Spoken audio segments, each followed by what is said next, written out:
नमस्कार, मी प्रियांका पाटील. आपण पाहत आहात राष्ट्रीय लोकराज्य न्यूज, निर्भीड बातम्यांचे व्यासपीठ. आज आपण दिवसभरामध्ये घडणाऱ्या घडामोडींवर नजर टाकूया. जलसंपदा विभागाशी संबंधित सर्वच प्रक्रिया ऑनलाईन करणार नामदार विखे पाटील. ज्या ठिकाणी पाण्याच्या अनुषंगाने शेतकऱ्यांचा संबंध येतो अशा जलसंपदा विभागाशी संबंधित सर्वच प्रक्रिया येत्या महिनाभरात ऑनलाईन करणार असल्याचे प्रतिपादन राज्याचे जलसंपदा मंत्री डॉक्टर राधाकृष्ण विखे पाटील यांनी केले. महाराष्ट्र कृष्ण खोरे विकास महामंडळ पुणे अंतर्गत येणाऱ्या कोल्हापूर येथील विभागीय कार्यालयाच्या उद्घाटन मंत्री विखे पाटील यांच्या उपस्थितीत आयोजित करण्यात आला होता. सोहळ्याप्रसंगी ते बोलत होते. व्यासपीठावर राज्याचे आरोग्य मंत्री तथा पालकमंत्री प्रकाश आंबेडकर, राज्य नियोजन मंडळाचे कार्यकारी अध्यक्ष आमदार राजेश क्षीरसागर, महापौर रूपाराणी निकम, राज्यसभा खासदार धनंजय महाडिक, आमदार सर्वश्री चंद्रदीप नरके, अशोक माने, अमल महाडिक, माजी आमदार संजय घाडगे, महाराष्ट्र कृष्णा खोरे विकास महामंडळ पुण्याचे कार्यकारी संचालक डॉक्टर हनुमंत धुमाळ प्रामुख्याने उपस्थित होते. विखे पाटील म्हणाले, कृष्णा व गोदावरी खोरे महामंडळाची सुमारे 56,000 एकर जमीन जलसंपदा विभागाने स्वतःच्या नावावर करून घेतली आहे. यासाठी कार्यरत असणाऱ्या सर्व अधिकाऱ्यांचे अभिनंदन करून भविष्यात राज्यामधील दुष्काळी भागातील पाणी विषमता दूर करण्याला जलसंपदा विभाग प्राधान्य देणार असल्याचे सांगितले. जलसंपदा विभागाचे अधिकारी धरणाच्याच ठिकाणी कार्यरत राहतील याचे नियोजन सुरू असल्याचेही ते म्हणाले. त्याचबरोबर कोल्हापूर जिल्हा खऱ्या अर्थाने सहकाराची भूमी असल्याचेही प्रतिपादन त्यांनी केले. याप्रसंगी श्री विखे पाटील यांनी आपल्या महाविद्यालयीन जीवनातील आठवणींना उजाळा दिला.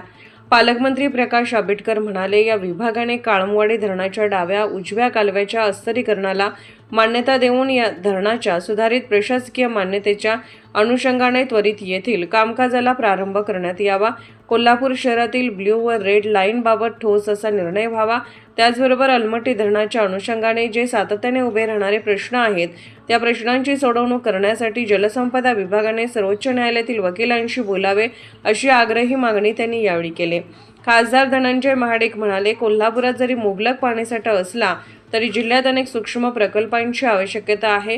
त्याची उभारणी करण्यात यावी. शेतकऱ्यांमध्ये शेतीसाठी लागणाऱ्या पाणी वापराबाबत जनजागृती होणे आवश्यक आहे.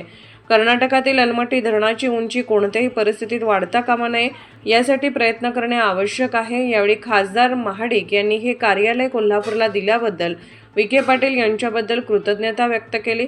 याप्रसंगी श्री धुमाळ यांनीही आपले मनोगत व्यक्त केले. हे कार्यालय कोल्हापूर या ठिकाणी झाल्यामुळे शेतकऱ्यांना त्वरित न्याय मिळेल तसेच त्यांच्या प्रश्नाचे निराकरण होईल. या जिल्ह्यात जलसंपदा विभाग हा जलव्यवस्थापनाला कायम प्राधान्य देईल असे मुख्य अभियंता श्रीमती अलका अहिरराव आपल्या प्रास्ताविकात म्हणाल्या. या विभागीय कार्यालयाच्या अंतर्गत सांगली, सातारा, कोल्हापूर जिल्हे कार्यरत राहणार आहेत. तत्पूर्वी श्री विखे पाटील यांनी सिंचन भवन येथील अद्ययावत अशा जलसंपदा विभागीय कार्यालयाची पाहणी करून त्या ठिकाणी वृक्षारोपण केले. कार्यक्रमाचे सूत्रसंचालन पंडित कंदले तर आभार प्रदर्शन जलसंपदा अधीक्षक अभियंता चंद्रशेखर पाटोळे यांनी केले. या कार्यक्रमासाठी तत्कालीन अधीक्षक अभियंता अभिजित म्हेत्रे, उप अधीक्षक अभियंता संजय पाटील, कार्यकारी अभियंता ज्योती देवकर यांच्यासह सांगली व सातारा येथील अधीक्षक अभियंता तसेच जलसंपदा विभागाचे इतर कार्यकारी अभियंता, उप अभियंत्यासह इतर अधिकारी कर्मचारी मोठ्या संख्येने उपस्थित होते. सुदैवानं उशिरा झालेल्या पावसामुळे आता संपूर्ण धरणाची स्थिती आता सुधारलेली आहे. खरं तर मागच्या 15 दिवसापूर्वी सगळ्या धरणाचं पाणी पिण्यासाठी आपण राखून ठेवलं होतं. सप्टेंबर 2026पर्यंत, नंतर मार्च 2027पर्यंत असा मी त्याची मुदत वाढ केली, कारण प्राथम्य पिण्याच्या पाण्यासाठी होतं. आता मात्र संपूर्ण धरणा क्षेत्रामध्ये सगळ्याच ठिकाणी पाऊस सुरू आहे. बहुतांश धरणामध्ये 65-70% पुढे पाणीसाठा तयार झालेला आहे. त्यामुळे आता सिंचनाला पाणी आम्ही द्यायला सुरुवात केलेली आहे. परंतु हे करत असताना आपल्याला येणाऱ्या पावसाळ्यापर्यंत जून 27पर्यंत पाणी लागणार आहे. त्याचंही नियोजन आम्ही त्याच्यामध्ये ठेवलेलं आहे. विभागाची स्वतःची एक भौगोलिक परिस्थिती आहे. त्यामुळे त्या परिसराच्या किंवा विभागाच्या प्रमाणात आपण काही प्रकल्प आता घेतो आहे. पण प्रामुख्याने 2 गोष्टी आम्ही आता घेतलेल्या हातामध्ये. त्या सिंचनाची वाढ होणं हा एक भाग आहेच, मुख्य जे आपल्यासमोर आव्हान आहे. दुसरा जो महत्त्वाचा भाग येतो म्हणजे पर्यटन धोरण म्हणून सगळ्या धरणाच्या परिसरामध्ये पर्यटन विकास करताना त्या भागातील एक लोकांना रोजगार मिळेल, इकोसिस्टीम तयार होईल. त्या पद्धतीने आता मी मोठ्या प्रमाणात ह्यावर्षी काम हाती घेतो आणि दुसरा मी तर फ्लोटिंग सोलर जे आहे, म्हणजे फ्लोटिंग सोलरमध्ये आता मोठं आव्हान आहे, कारण आता त्याची काही दर आहेत, त्याच्यामध्ये काही आता वेगळ्या विसंगती आहेत, परंतु फ्लोटिंग सोलरच्या माध्यमातून आज आमच्याकडे बरेच प्रस्ताव येत आहेत, ज्यामुळे धरणाचं जे बाष्पीभवन आहे ते आपल्याला कमी करता येईल आणि मग त्यातून महामंडळाला काही अतिरिक्त उत्पन्न मिळेल आता असा प्रयत्न आहे. आणि तिसरं महत्त्वाचं की गाळ काढण्याचं धोरण आम्ही घेतलेलं आहे.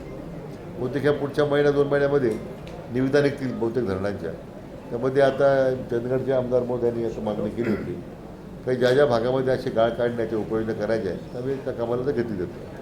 आपल्या लक्षात असेल की गेल्या वर्षी आम्ही त्या हिप्परगे बॅरेजवरचे जे नियंत्रण ठेवलं आणि कर्नाटकाच्या लोकांच्यावर मी समन्वय करत पहिल्यांदा ड्रोनचा वापर केला. त्यामुळे गेल्या वर्षी पाऊस आल्याच्या नंतर आणि हिप्परगे बॅरेज आम्ही कंट्रोल ठेवल्यामुळे त्यामुळे पुढे पुराची स्थिती अशी शहरामध्ये पाणीदारी निर्माण झाली नाही. सांगली असेल, कोल्हापूर असेल, तेच योजना मी ह्यावर्षी करतोच आहे की ज्यामुळं पुरातून होणारं नुकसान आपल्याला लोकांचं टाळता येईल. आणि दुसरा मुद्दा जो आलमट्टीच्या संदर्भामध्ये आता तेलंगणा आणि आंध्र प्रदेशच्या जे काही मागणीवरून मान्य सर्वोच्च न्यायालयाने त्याला स्थगिती दिलेली आहे. सेंट्रल वॉटर कमिशनही त्यामध्ये काही हस्तक्षेप करत नाही, पण आपली राज्य सरकारची तयारी आपण ठेवलेली आहे की इंटरव्हेन्शन करायचं आणि कुठल्या परिस्थितीमध्ये या आलमट्टीच्या या वाढीला त्यांच्या उंची वाढवण्याकरता पूर्णपणे त्याला विरोध करायचा ही भूमिका आपली सरकारची अतिशय आम्ही तीव्रतेनं आम्ही त्याच ताकदीनं मी त्या ठिकाणी आपण सुप्रीम कोर्टामध्ये मांडणार आहोत. राष्ट्रीय लोकराज्य न्यूज नेटवर्क पुणे.